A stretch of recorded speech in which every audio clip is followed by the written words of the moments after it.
আমার এক কাহিনী মনে উঠছে। আমি এক পাইলটকে চিনি।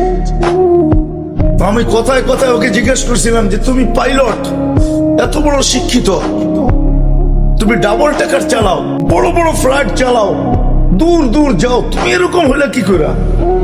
আমাকে বলতেছে মৌলানা मैंने अल्लाह को करीब से देख के हुआ। আমি আল্লাহকে কাছের থেকে দেখা তারপরে এরকম হয়েছে। আমি বললাম যে তুমি আল্লাহকে কাছের থেকে দেখলাম? মানে আমি ফ্লাই করে যেতেছিলাম হেথ্রো এয়ারপোর্টে লন্ডনে। যখন আমি ইংল্যান্ডের সীমানায় ঢুকে গেছি, হেথ্রোতে আমি ল্যান্ডিং করব, সীমানায় যখন ঢুকে গেছি, তো আমি বটনে পুশ করে চেকিং করে, এর আগে চেক করে যে সবকিছু ওকে আছে কিনা। আমি বটন চেক করতে যাই, দেখি আমার চাক্কা নামবে না। কিন্তু আমার কাছে ফুয়েলও নাই যে আমি ফেরত যাব, কারণ আমি 9 ঘন্টা ফ্লাই করে আসছি, 18 ঘন্টার ফুয়েল আমার কাছে নাই। আমাকে হয়তো ক্রাশ করাইতে হবে, নাইলে নামতে হবে যে কোনো ভাবে।